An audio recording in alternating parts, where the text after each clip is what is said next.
Good morning, everyone. I always start with good morning, but that's just a force of habit. Actually, it's the afternoon right now, so you're getting frazzled, Ariel.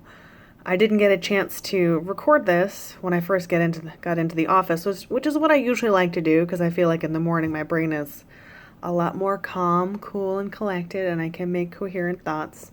But this morning got off to a running start. So I'm going to try and get this done as I wait for a call back from a case manager that I've been trying to get in contact with all day. So hopefully she won't interrupt my video, but hopefully I will get a call back. So it has come to my attention that I have put off my safety video for as long as I possibly can. So I should probably talk about safety. And I put it off because, as I will reiterate, most of what I do is done via video conferencing or the phone. So my internship is mostly telehealth, which is very exciting because this is, I wouldn't say brand new, but, it's a fairly new development in the field of therapy. But it also means that there's not much meaty information when it comes to safety because I commute to my internship, so I commute into Manhattan every day. It's a long commute, but because I commute during commuter hours, I would say that I feel extremely safe. The trains that I take have conductors, they have cops every once in a while. So I'm not traveling during unsafe hours. So I use fairly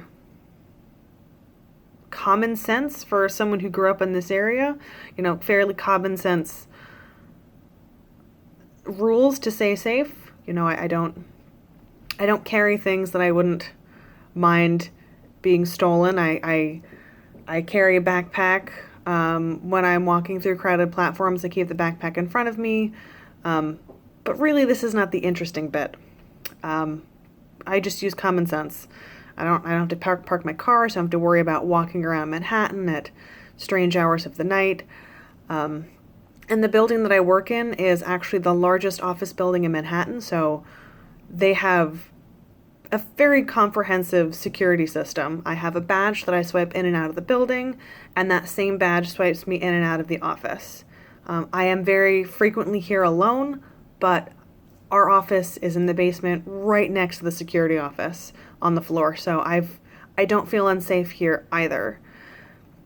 I think where it gets sticky with safety in this internship is that I believe I have mentioned it before. My husband is a Marine veteran, and just last week I actually encountered my first client who knows my husband and my brother-in-law. My last name, Malzoff, is fairly unique, and the two of them, my husband and my brother-in-law, are the only two Malzoffs in the Marine Corps. So, I don't want to say it was a sticky situation because I think for the first client that knew me and my family, it was fairly benign.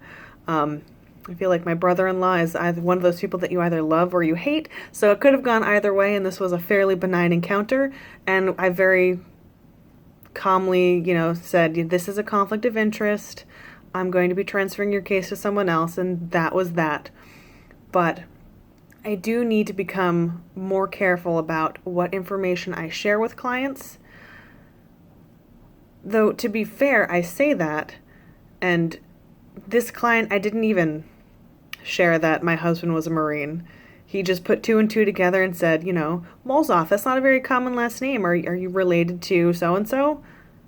Yes, that is my brother-in-law. Oh, yeah, and his brother was so-and-so. Oh, yes, that's my husband. So we had a nice conversation about where life had gone, and I transferred the case, and that was that. But it was the first time when I realized that I'd always known that there were only two of them in the Marine Corps, so if I was speaking to a Marine, chances are because my husband and my brother-in-law served in the same time that a lot of these veterans served, chances are, more frequently than not, I will run into that. So just something that I'm becoming more aware of as I encounter more and more Marines in my client base.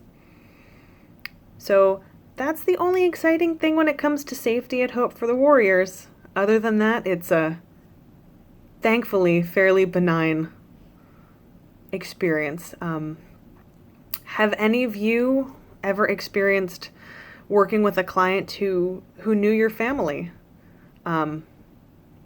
If so, how did you deal with that?